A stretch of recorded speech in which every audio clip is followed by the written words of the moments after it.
Hey, what's going on everyone? Patty's Luck here, and today I'm going to do my initial review on Star Wars Outlaws. Now, before this game came out, there was a lot of criticism of whether or not this was going to be a good game.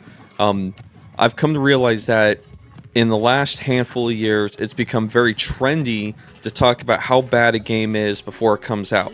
Whether it's Call of Duty, Destiny, or a new Star Wars game, everyone would rather trash it and bash it before it comes out. So, leading into this game, I decided that I was not going to really read any reviews on it. I was just going to go to it cold and see what happens. And that's exactly what I did. Game came out on day one. I jumped into it, jumped in the story. So, here's my review based on just the opening sequence leading all the way up to basically the opening credit of Star Wars Outlaws. Those of you who played the game know what I'm talking about. So, I'm going to jump into it. First of all, let's talk credibility. I was playing Star Wars games all the way back from '96 when Shadows of the Empire came out. From Shadows of the Empire, I played Rogue Squadron, X-Wing vs. TIE Fighter, Knights of the Old Republic, Star Wars Battlefront back in 2004 when it came out, and then The Force Unleashed. There's many other games I played throughout the years, but you know this isn't the first time I've jumped into a Star Wars game. So for me, I'm going to talk about the negative first, and then I'm going to end on a positive note, because there are a lot of positive things about this game, and spoiler alert, it's kind of worth playing from what I've seen so far. So looking at the things I don't like first, there's three things that really jumped out at me that I didn't agree with, that didn't really sit well for me. Hey, so I'm Kay, and you're gonna let me through. You're not on the list. First thing I'm going to drop in there is lazy dialogue. Sometimes it seemed forced, it seemed rushed, like there wasn't a lot of in-depth when it came to talking. It didn't do it for me. Not a game changer, however, it being a heavy story dialogue based game, there was enough of those just to be like, good grief, let's put a little effort into the conversation. He's gone. Oh, let's go!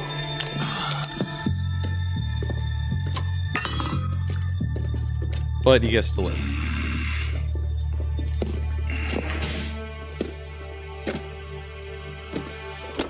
Bram, It's nothing. your leg. It's nothing. The next thing that stuck out was this scene in particular. Dude gets shot in the leg, and he just starts walking around as if it was nothing. And then, he's like, yeah, it was nothing, but, like, bro, you just took a shot in the leg. And it put no emphasis on the importance of getting shot in the leg, nor did it make me want to care about the character for getting shot in the leg. Nor did it support the connection that I think these two had established prior to us entering the story at this point.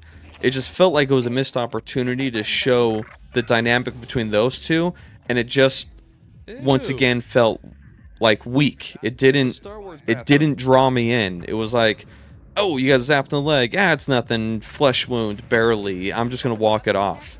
I mean, point blank in the thigh with a laser. Come on, we can do better. I'm assuming we just by default know how to fly.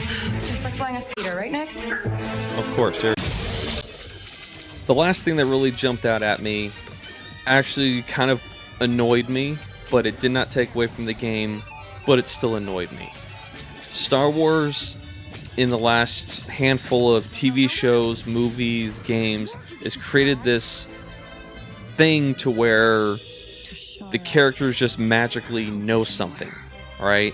The part of the story where she wanders upon the ship, she gets in it, and she's like, oh, this is just like a speeder, and ends up flying out of the ship, using the guns, hitting hyperspace, landing on a planet, just the whole sequence of, I just magically know how to fly a ship, even though I've never been in a ship, but, just because it's magically maybe like a speeder, that I can just fly it. And it did its best where it was like, well, let's have the character flip all the switches and hit the levers and look confused, and, that's not it, so we can bring some, like, humor into it, but no. It didn't do anything for me. Very disappointed in this little part. There's many different ways to where you could have protected the strength of the character, the resilience of what she's going through, and the ability to get off the planet without giving her the magic power of, I know how to fly a ship without ever being in one before. It kind of just seemed like very weak storytelling, and it seemed too easy, too convenient, and I felt like the character was cheated, and I was cheated on a more interesting way to get her off the planet to progress the story. So that annoyed me, kind of bothered me, but hell, we could survive it, right? Those are basically the three culprits that left me scratching my head, and basically was surrounded by dialogue, storytelling, and All right, we got some credits. yeah, those were my negative spots right there. So switching gears and focusing on the positive. Positive one, I think the game cinematic is awesome. It's beautiful. It's very visual, how the character walks into an area and it'll kind of do the slow motion pan into an area that's during the game mode, and then during the cinematic sequences themselves, they're clean, they make sense, and visually it's just very stunning. The next thing I found pretty cool was their take on lockpicking and accessing computers. Those who play Fallout or Skyrim or Oblivion, there is a way to lockpick with the keys, or a way to unlock computers like in Fallout. I believe their method here was fun, not too complicated on the easy mode, but it brought a unique take to it. Of course, a very fun aspect of this game is using your little battle buddy to steal things and help you beat people up. Very easy to use and quite fun. Another fun aspect of this game is the environments themselves. Again, visually, they're fun environments to walk around. Whenever you walk into the cantina, this is the first time I've ever seen a bathroom in Star Wars, and I thought that was pretty funny. Outside of that, as you're moving around, you're climbing walls, or you're scaling walls, jumping over cliffs and ledges. Has a very Assassin's Creed feel to it, but at the same time, you can hide in the grass, you can whistle, and you can beat people up as they get close to you.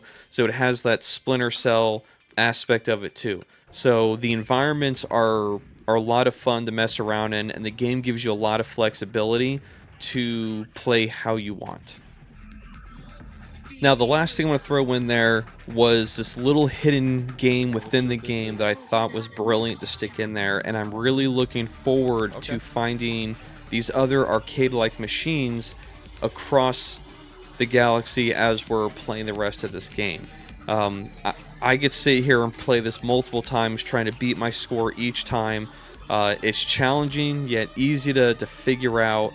I really hope they hit a lot of these Easter eggs throughout the rest of the game, and I'm looking forward to finding each one of them. So like I said, I've only gone through the introduction of this game. I haven't even hit the open world aspect to it, or all the other things this game has to provide. What I will say is I was very pleased and surprised about how much fun this game is. I highly recommend, if you're into this style of game, if you've played Splinter Cell, Assassin's Creed, or a general fan of Star Wars, I believe you're really going to enjoy this game. The things that I was disappointed upon when it talks about the lazy storytelling, the mythical powers to flying spaceships, that is all easy to get past when you look at just playing the game for what it is. I highly recommend the game for anyone who's a fan of Star Wars. I'm really enjoyed playing these opening sequence, and I'm really looking forward to playing basically the rest of this game. So I appreciate you sitting through and watching my opinion on how the game is through the opening sequence. Drop a comment below on your initial thoughts on what you think of Star Wars Outlaws. Like, subscribe, share with your friends, and see what they think about the game as well. I appreciate you sticking around. Stay lucky out there, gamers. Until next time.